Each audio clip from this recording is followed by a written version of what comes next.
तो जैसे ये शिवलिंग है और शिवलिंग की जो जलाधारी है, जलाधारी की ओर इस डंडी का मुख, जलाधारी की डंडी की, जलाधारी की ओर इस डंडी का मुख, ये से जलाधारी इधर है तो ये डंडी का मुख शिवलिंग पर इधर की ओर।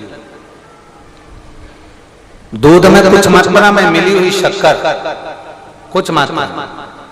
हमेशा एक बात याद रखना कि जब भी सूर्य नारायण भगवान को जल दिया जाता है या शंकर भगवान को कोई जल समर्पित किया जाता है, शिव जी को जल चढ़ाया जाता है, तो जो जल चढ़ाने वाला पात्र होता है जिसमें जल भरा है या दूध भरा है या सामग्री भरी हुई है, और आपको अभिषेक करना है शंकर भगवान से, अपने मन की कामना वाला पूजन करना, प्रयास करना। शक्कर डाल दी, कई लोग उसमें दूध में शक्कर को हिला दिए, मिला दिया ना,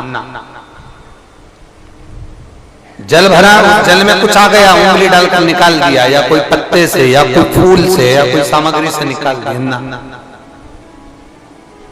हमने पहले भी कथा में कहा है, वृक्ष से तोड़े हुए फूल, और यहां तक एक कथा में वर्णन किया कि एक फूल ऐसा भी है जो तोड़ा नहीं जाता, जमीन पर गिरा हुआ। कौन सा बताया था? पारिजात। उस फूल को तोड़ा नहीं जाता, वो फूल जमीन पे गिरना चाहिए, जमीन पर गिरेगा, उठाओगे तब शंकर को चढ़ेगा, वो पारिजात का फल।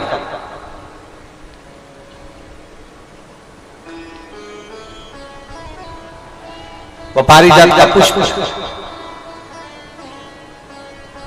पुष्प का एक नियम है। अब वृक्ष से फूल तोड़े आपने और उसको धो दिया, वृक्ष को, टूटे हुए फूल को तुमने धो दिया या पानी के पात्र में उसको डाल दिया, पानी के पात्र में भी अगर उसको डाल दिया, तुम्हारे पास बाल्टी है, कमंडल है जिसमें पानी भरा हुआ है, लोटा है जिसमें पानी भरा हुआ है, उसमें फूल डाल दिया तुमने, वो फूल भगवान को समर्पित कर रहे हो, निकाल कर वो फूल भगवान शंकर कभी स्वीकार नहीं, कभी नहीं स्वीकार करेगा, कोई देवता उस पुष्प को कभी स्वीकार नहीं करेगा।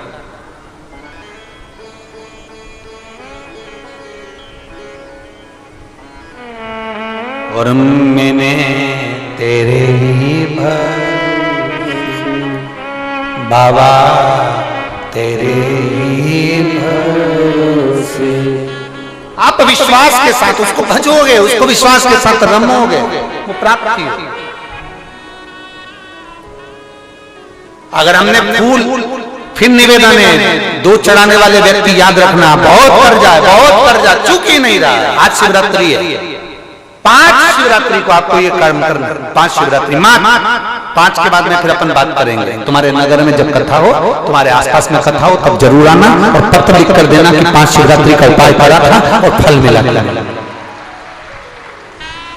5 शिवरात्रि, बेलपत्री की डंडी का मुख जलाधारी की ओर है, दूध में शक्कर मिलाना, शक्कर मिलाने का मतलब है दूध का पात्र उसमें शक्कर डाल दी, पर हाथ नहीं डाला, चम्मच नहीं डाली, फूल नहीं डाला, उसको हिलाया नहीं गया। यहां तक शास्त्र कहता है शंकर को चढ़ाने वाले जल का जो पात्र होता है, जिसमें जल भरा होता है, जल का जो पात्र होता है, शिव जी को जल चढ़ाने वाला, बहुत अब हम क्या वर्णन करें, बोलेंगे तो आप कहते हो गुरुजी आप तो ना जाने कहां के नियम लेकर आते हो, ना जाने कहां। कई लोगों की आदत होती है कि शिव जी को भी राम झारे से जल चढ़ाना।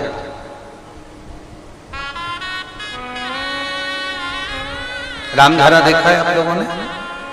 एक इतना बड़ा कलश होता है, उसमें एक टोंटी लगी होती है, एक टोंटी लगी होती है, उसको राम झारा कहते हैं। कई लोग शंकर भगवान पर भी राम झारे से जल चढ़ाते, राम झारे से, उसमें क्योंकि जल भर लिया और वो टोंटी लगी, उसमें से पानी डाल, उसमें से जल चढ़ रहा ना।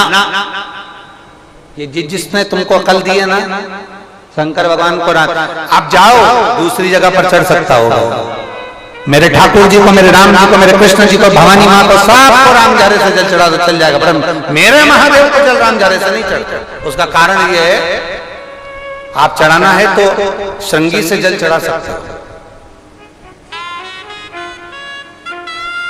श्रृंगी से जल चढ़ा सकते, बना नहीं, पर रामझारे से उसका केवल एक कारण है, रामझारे का जो जल होता है यहां से आने के बाद टेढ़ा मुड़कर जाता है, और मेरा भोला भंडारी तो सीधा सीधा है।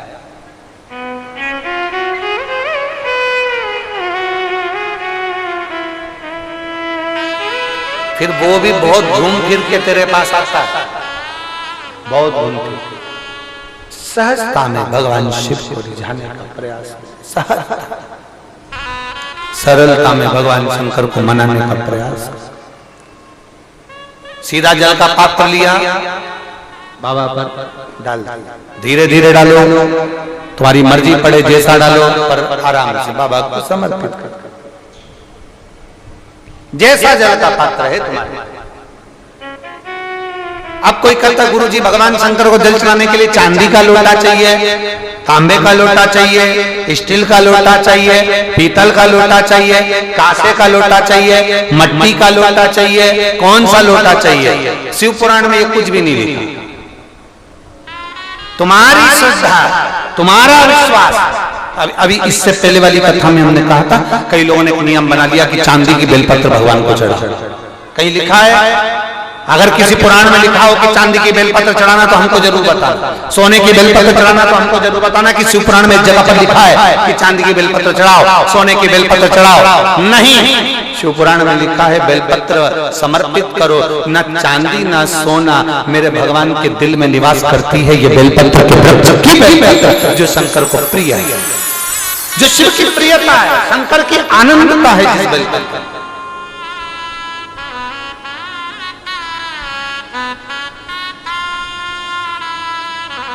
और भोले भंडारी रे दूर करो दुख मेरा, ओ त्रिपुरारी रे दूर करो दुख मेरा। बड़ी दूर से आई बाबा, बड़ी दूर से आई बाबा, दूर करो दुख मेरा। हरे त्रिपुरारी दूर करो दुख मेरा। भोले भंडारी करो दुख मेरा। आप समर्पित करें बेलपत्र की डंडी का मुख किधर, जलाधारी की ओर, जल चढ़ा, दूध चढ़ाया, शक्कर मिला हुआ, और दूध चढ़ाने के बाद में एक छोटे से पात्र में उस दूध को झेल लीजिए, फिर बाद में जल चढ़ाया। पहले पात्र में दूध को झेल लिया, उसके बाद में जल चढ़ाया, फिर जल चढ़ाया। वो जो दूध लेकर आए हो उसका एक बिंदी अपने दरवाजे पर या अपनी अलमारी पर या अपने व्यापार के स्थान पर दूध की एक उंगली, मात्र उतना ही दूध लेकर आओ, उसको पीना नहीं है, उतना ही दूध लेकर आना है, केवल एक उंगली जो लग जाए द्वार। और थोड़ा मंदिर से थोड़ा जल्दी आने का प्रयास करना, क्योंकि वो दूध का जो पात्र है ना, कई लोग बहुत चतुर होते हैं, वो सूख जाता है तो उसमें एक्स्ट्रा पानी मिला लेते हैं, जिससे गीला हो जाता है, चिपका देते हैं। दुनिया में चतुर लोग बहुत सारे पड़े हुए हैं। थोड़ा जल्दी आ जाओ मंदिर से, जिससे वो दूध की एक बूंद जो दूध लेकर आए वो सूखे ना। उस दूध की एक बूंद भी अगर आपने 5 शिवरात्रि कर लिया, 5 शिवरात्रि के बाद बात करेंगे कि कर्जा कितना रह गया और कितना चूका, फिर बात करेंगे, बात विचार कर। वो शिव औघड़ी है, शंभू औघड़ी है। दूध में शक्कर मिलाकर चढ़ाने पर या गुड़ मिलाकर चढ़ाने पर या शंकर भगवान को जो अपन दूध में थोड़ी सी मिष्ठान डालकर जो दूध चढ़ाते हैं ना, उसका फल कितना होता है आप शिव महापुराण में उसको पढ़ सकते हैं, उसका स्मरण कर सकते हैं, उसका अध्ययन कर सकते हैं। चढ़ाया। और जितने लोग विश्व के शिवरात्रि की कथा को सुन रहे हैं, बहुत सावधानी से सुनना, एक एक उपाय को, एक एक कही गई बात को ध्यान से लगाकर सुनना। बाकी का आपके शहर में जब आएंगे तब मिलेंगे और पर बात करेंगे। उसके लिए आप उसका स्मरण में जरूर रहिए उसका।